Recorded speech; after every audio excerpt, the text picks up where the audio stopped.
A complete stranger at that gas station warned me firmly not to drive back home. And when I dismissed him, my brakes completely failed going 65 miles per hour down that twisting mountain road in the dark. By the moment I finally grasped why he tried stopping me, I was already fighting desperately for my fragile life. And I realized then, someone I deeply loved had been quietly plotting my death for months without leaving a trace. My name is Jenna Bradford, and the person who attempted to murder me was my own brother hiding behind kindness. 3 months before that terrifying night, I moved back home to Asheville, North Carolina, grieving after my father died suddenly from a sudden heart attack. He was only 62, and losing him felt like everything beneath my feet had vanished. Dad had always been my anchor, my closest friend, the one I called whenever anything went wrong anywhere in life. I'm 29, an elementary teacher trying to manage heartbreak while returning home to confront his absence. It was the hardest thing I had ever been forced to do since becoming an adult navigating pain and responsibility. Dad left me his house, that beautiful cabin-style retreat tucked deep within those Carolina mountains he spent 20 years repairing and shaping into something perfect. He also left me his life insurance payout along with most of his accumulated savings. It wasn't anything like a fortune, maybe $200,000 total, but still enough to genuinely change my circumstances completely. Enough to wipe out every student loan haunting me since college and make me finally feel financially safe for once. I never asked for anything. I never expected it. But Dad had already made his decision clear, and his will spelled everything out about exactly what he wanted. My older brother Troy reacted to the news with shock. He's 35, divorced twice already, and has spent nearly all his adult life drifting between jobs and business ideas that never become anything successful long-term. Troy always believed he would inherit everything simply because he was the eldest, because he was the son carrying expectation. When Dad's lawyer read everything aloud and Troy discovered he was only receiving $20,000 plus a few personal items, his entire expression shifted. He stared at me like I'd robbed something rightfully his. "This doesn't make sense," he said tightly, voice threaded with anger, rising just beneath control. "Why would Dad choose this? I'm his son, the oldest. Aunt Beverly, Dad's sister, tried to calm him gently. Your father had his reasons. Troy, Jenna cared for him for 2 years straight while you were living out in Nevada without checking in often. He made the choice he felt was the most right. Troy didn't speak to me for nearly 2 whole weeks after that reading happened. He ignored all my calls, refused to answer any texts. I thought I'd lost both my father and my brother in the same heartbreaking month, but then he suddenly called me out of nowhere unexpectedly. Said he'd been thinking everything over and realized he was reacting unfairly out of emotion. He said he wanted to help me settle into Dad's house, to help manage the property since he grew up there and knew how everything functioned better than I did. I was honestly so relieved. Didn't want money ripping apart what remained of our family already cracked with grief. Over the next couple months, Troy stopped by very regularly. He'd repair things around the house, help me sort through Dad's belongings carefully. Even offered to handle maintenance on my car since I was constantly busy with work responsibilities lately. He seemed like the big brother I remembered. From childhood, protective, dependable, genuinely helpful again. I thought we were finally healing together, moving past the will, the money, and everything. My car had started making a strange squeaking sound whenever I braked, and the pedal felt unusually soft and spongy. I mentioned it to Troy one afternoon while he replaced a broken fence post behind the house in the backyard. He wiped his hands across his jeans and casually said, "I'll take it to my buddy's shop. Have it checked." "Family discount, Jenna?" "Don't worry." I handed him my keys without hesitation or second thought. Why would I question him? He was my older brother. He'd never once given me any reason not to trust him completely without fear or doubt creeping into my mind. A week later, he returned my car and told me everything looked just fine after inspection. Probably normal wear and not anything worth worrying about. Asterisk. I believed him then because I had absolutely no reason not to trust what he told me in that moment. That Wednesday evening changed everything forever. I was driving home after a teacher conference downtown in Asheville around 9 that night, tired and thinking about the huge stack of papers waiting for me to grade later. I pulled into a nearby gas station to fill up. It's one of those bright, well-lit places that still feels safe, even late at night alone. I stood there pumping gas, zoned out and completely exhausted, when a man wearing greasy coveralls walked over from the repair shop located right beside. Hit that subscribe button now and drop a comment telling me exactly where you're watching, because your support truly keeps all these stories coming. He looked anxious and kept glancing repeatedly at my car, like something was seriously wrong there. "Ma'am," he said, voice urgent and low, carrying real concern. "I don't mean to frighten you, but please don't drive that car home tonight, okay?" I stepped instinctively back from him, my hand gripping the gas pump even tighter nervously. Every warning I'd ever heard about women alone at gas stations flashed sharply through my mind all at once, instantly. "Excuse me," I said firmly, trying to sound calm though my heart was beating faster. "I don't even know you." The man lifted both hands, showing open palms like he wanted me to see he wasn't any kind of threat. "I know exactly how this sounds. Believe me, truly I do. My name is Marcus. I work at the repair shop sitting right next door. I saw your car pulling in and noticed something seriously bothering me about it immediately. Your brake lines were tampered with. I can see fluid leaking from here without crouching. I looked down at the ground beneath my car but didn't see anything obvious there. No puddles, no dripping spots, nothing that looked visibly wrong. My brakes are fine, actually," I said, while keeping distance from him just in case. "My brother just had them checked at a shop recently, last week, and everything seemed completely good according to them." Something shifted sharply in Marca's expression when I mentioned my brother's involvement. His eyes grew more serious and even more worried suddenly. "Your brother took your car in for service himself?" he asked carefully, choosing words with caution like it mattered. I nodded, confused why that detail would make any difference. "Yes. To his friend's shop? He was simply doing me a favor and helping out." Marcus looked around the station, then stepped a little closer and lowered his voice further. "Ma'am, I've worked on cars for 32 years straight now. What I'm seeing underneath your vehicle right now is not normal wear and tear whatsoever. Someone deliberately cut your brake lines. Not completely through, but enough that they'll fail under pressure when you really need them most, especially going downhill. I'd say maybe 15 to 20 miles left before they give out entirely under strain, especially on these mountain roads with all their sharp curves." My entire body went cold instantly hearing those horrifying words. That's absolutely insane. Why would anyone do something like that to my car intentionally, ever? Marcus shook his head slowly. "I don't know your situation, and I'm not trying to invade your business or life, but I know sabotage when I see sabotage unmistakably clearly. I'm begging you sincerely. Please let me pull your car into the bay immediately and put it up on the lift so I can show you exactly what I'm seeing. If I'm wrong, I'll apologize and you can simply leave. But if I'm right tonight and you drive home anyway, those brakes will absolutely fail on one of these curves and you'll go straight off the side of this mountain." I wanted to tell him he was completely insane and just drive away right then. Part of me felt angry that he was scaring me like this, making accusations that didn't seem logical or believable. But something in his face stopped me from dismissing him entirely despite fear and doubt. He looked genuinely terrified for me, not himself. Like he was watching someone walk toward danger and couldn't stay silent. Asterisk, this is completely ridiculous. I heard myself mutter aloud shakily. But my voice didn't sound as steady as I wanted. My brother would never hurt me. Not intentionally, not ever. "Maybe you're right," Marcus replied gently, his tone calm but firm.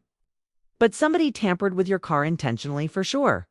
And if your brother was the last person who had access to it recently, then you need to ask yourself some genuinely difficult questions now. That's when things started clicking together inside my mind slowly like puzzle pieces I hadn't wanted to acknowledge or see. Troy's sudden shift in behavior after weeks of angry silence. The way he insisted on handling all my car maintenance himself instead of letting me take it to my usual trusted mechanic I'd used forever. How he asked detailed questions about Dad's life insurance payout and whether I updated my own beneficiaries. Recently, after mourning, the fact that I'd given him power of attorney and made him my emergency contact after Dad died. It's because he was my only close family. I pulled out my phone with shaking hands full of fear and dialed Troy immediately. He answered on the second ring, voice relaxed and friendly, like absolutely nothing was wrong. "Hey Jen, what's going on?" Just hearing him sound casual made my uneasy stomach twist. "Where are you right now?" I asked, trying to keep my voice level and steady without giving anything suspicious away.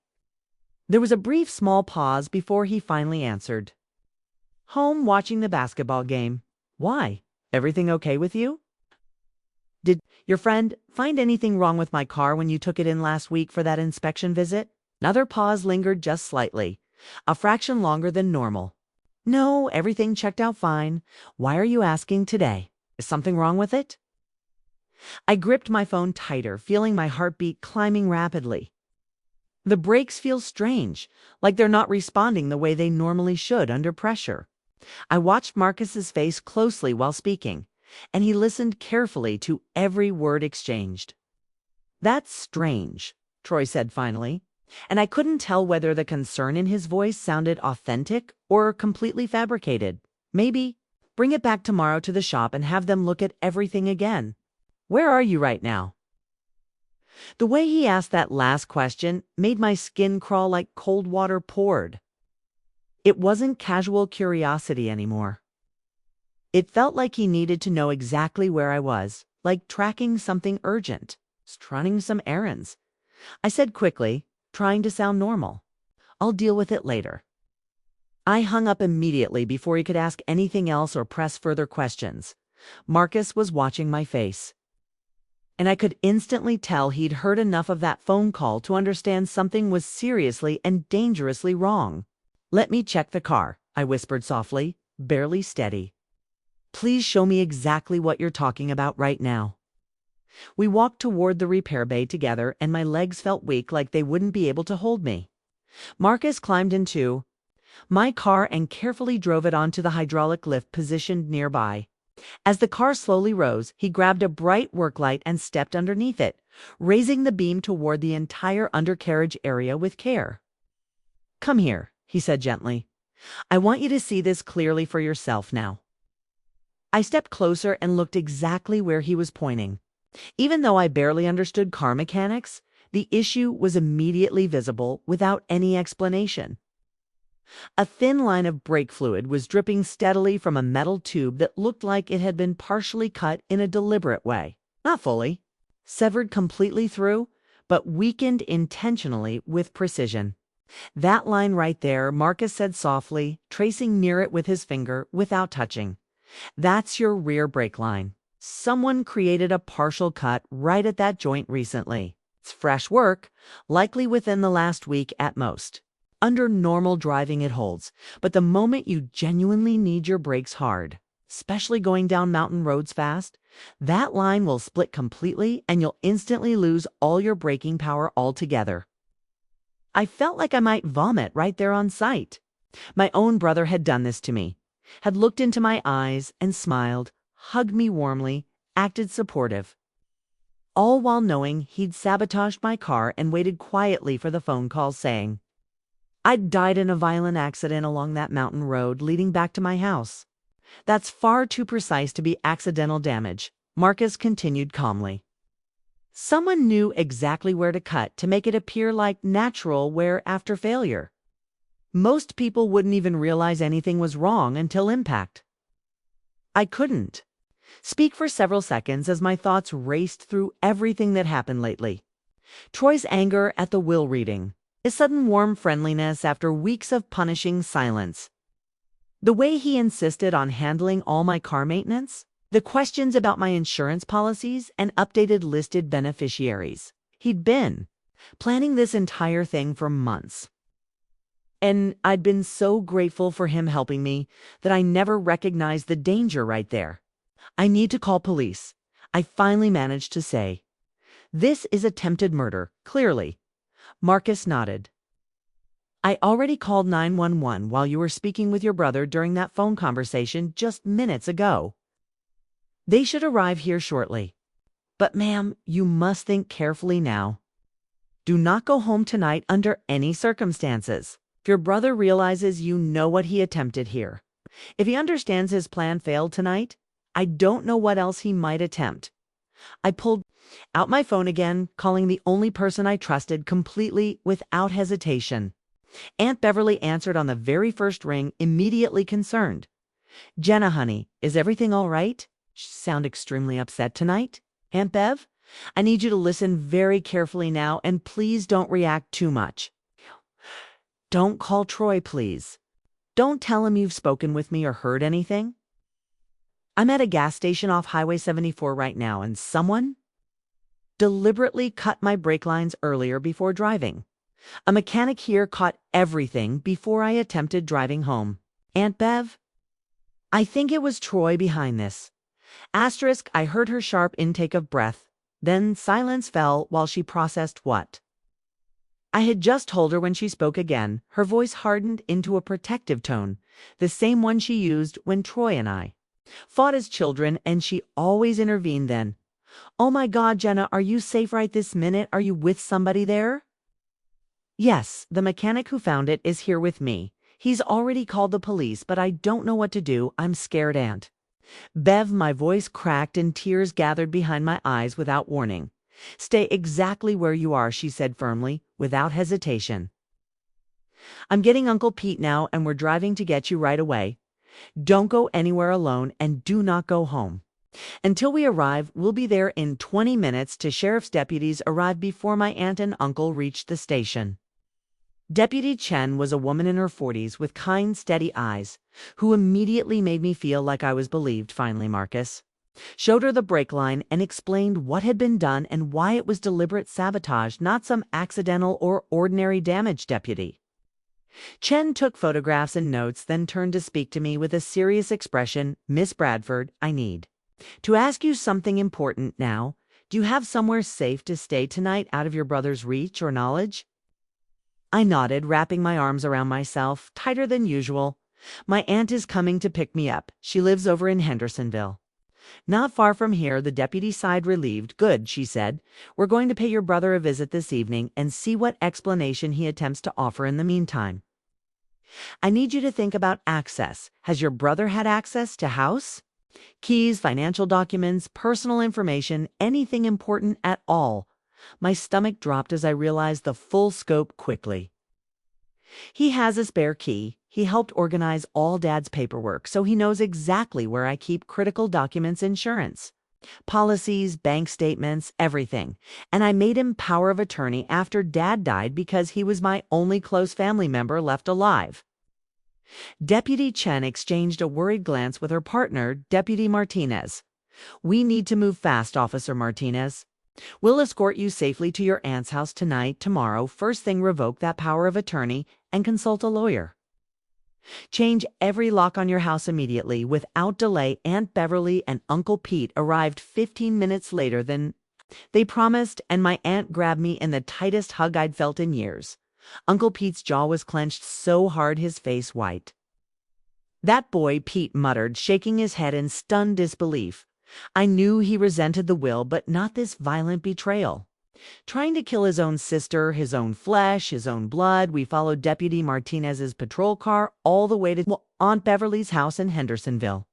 I spent that night on her couch, unable to sleep, flinching at every sound drifting in from outside. Around midnight, my phone lit up, buzzing with incoming messages from Troy. Hey, you get home all right? Roads were pretty dark tonight. Then another message. 20 minutes later, want to grab breakfast tomorrow? Haven't seen you in a few days. The casual tone of those messages made my stomach twist painfully. He was checking to see if I was dead already, probably waiting for news about a fatal crash on T. Like Center app on the mountain road somewhere nearby. The next morning, Deputy Chen called with news that made everything real in a way. I still wasn't emotionally prepared, for we arrested your brother at his apartment last night when we searched the place we found. Everything needed for a solid, airtight case. He had receipts from an auto parts store for brake line cutting tools bought 5 days ago.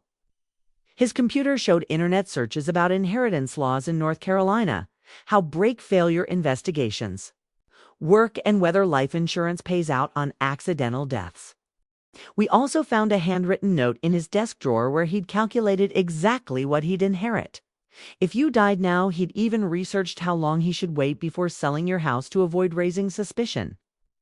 I dropped down hard onto Aunt Beverly's kitchen chair, my legs giving out beneath me. Silently, Deputy Chen continued speaking, her voice gentle but still unshakably firm. He's being charged with attempted murder, criminal tampering, and fraud with the evidence we collected. This case is extremely strong. The judge denied bail this morning. Your brother isn't going anywhere. I should have felt some relief, but instead, all I felt was hollow heartbreak. The brother who taught me to ride bikes, who scared off bullies when I was younger, who made me laugh so hard I couldn't breathe, sometimes that person was gone entirely. Maybe he'd been gone for years already, and I just refused to see it until now, maybe. The jealousy and resentment had been eating away inside him slowly, until nothing remained except raw bitterness and greed. The trial happened 4 months later, and sitting in that courtroom became one of the hardest things I had ever forced myself to live through. I had to listen to prosecutors lay out every detail of how Troy had planned my death carefully, how he'd researched for weeks, finding a method that looked completely like a tragic automotive accident, how he'd offered to maintain my car solely so he could sabotage it quietly without anyone ever suspecting him. Marcus Webb testified. There is the prosecution's primary key witness explaining to the jury exactly how the brake line had been sliced, and why that kind of cut could never possibly be accidental damage. He showed photographs, explained the mechanical precision required for that kind of clean, targeted damage, and stated firmly that in 32 years working on cars, he'd never witnessed brawline failure like that unless someone did it intentionally, deliberately. Troy's defense lawyer tried arguing maybe another person had access to my car, saying the evidence was circumstantial, but the argument collapsed almost instantly. The tools found in Troy's apartment matched those cut marks with perfect 1-to-1 accuracy, undeniably. His internet history showed months' worth of planning searches, digging into inheritance laws, key brake failure investigations, and insurance payout details obsessively, and then prosecutors presented several emails Troy had sent to himself containing notes outlining his plan, calculating insurance payouts and property values down to the exact dollar. His ex-wife, Stephanie, even testified, saying he'd made comments about how my accident would solve all his problems and that he deserved everything. Dad had left me. She said she thought he was merely venting, never imagining he'd actually attempt to kill me for it. The jury found him guilty on all counts after less than 3 hours of deliberation. The judge sentenced Troy to 20 years in prison with no parole for the first 10 long years as the bailiffs led him away in metal handcuffs. He looked directly at me for the first time since the trial even started, honestly. I didn't know what I expected to see there. Maybe remorse, maybe shame, maybe some faint flicker of the brother I used to know, but there was absolutely nothing there except cold resentment. Like I had wronged him somehow by surviving everything, like all this was my fault for receiving the inheritance, he thought. He deserved entirely. Aunt Beverly squeezed my hand as we slowly left the courthouse together, tears slipping down her shaken face. Your father would be heartbroken seeing what Troy became, she whispered quietly, but he'd be so proud you were strong enough to endure all of this pain. 2 years have passed since that night at the gas station, frightening, and I'm still learning how to live with everything that happened. Fully, Troy is imprisoned, and had to accept painfully that the brother I loved doesn't really exist anymore, or maybe never existed in the way I believed he did. Then I don't visit him at all. He's never written, never called, never asked to speak with me directly. According to Aunt Beverly, who still writes to him, occasionally because she can't entirely let go, he maintains that he was planning to fix the bra line before. I returned home that night that he never would have actually let me get hurt or die. He's rewritten everything inside his mind, turned himself into someone who only had dark thoughts but wasn't truly a murderer, really. It's easier for him to believe that than face what he really did to me. I still live in Dad's house, the mountain cabin. Troy wanted so desperately, he was willing to kill for it. Then it took me almost an entire year before I felt truly safe there again completely. I changed every single lock immediately, installed a full security system with cameras surrounding everything, and parked my car inside a locked garage instead of the driveway for months. Every sound at night would make me freeze, entirely convinced Troy had escaped or told someone else how to find me here. Therapy helped me work through the worst of that fear, holding me steady through nightmares. Dr. Ramirez taught me that healing is not straight, that some days I'd feel strong and confident moving forward, and other days the terror would come back rushing in hard. And both reactions were completely normal after everything I had survived. Then my car runs perfectly now. Today, Marcus repaired the brake lines himself carefully and refused to let me pay him anything for the work done. I had 2 other trusted mechanics independently inspect everything thoroughly before I felt comfortable driving again, and even now I test my brakes obsessively every single time I get inside the car and breathe. I press the pedal 3 or 4 full times before I even leave any parking space, making sure there's proper resistance, making sure I'm safe behind wheels. Some habits born from trauma simply cling to you forever without fading. And I've learned to accept that Marcus and I stayed in touch after everything finally settled down again. We meet for coffee every few months, casually chatting. And he still doesn't think of himself as any kind of hero to him.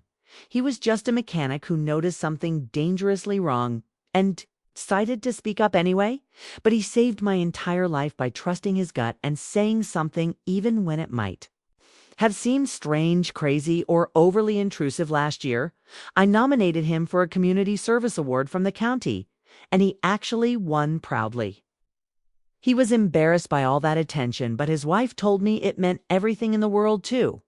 Him being recognized for simply doing the right thing in time. The hardest part of all this wasn't the long trial, or even the fear for my fragile safety. It was accepting that someone I loved deeply, someone who shared childhood and blood with me, had looked straight at me and seen nothing except an obstacle standing between him and easy money.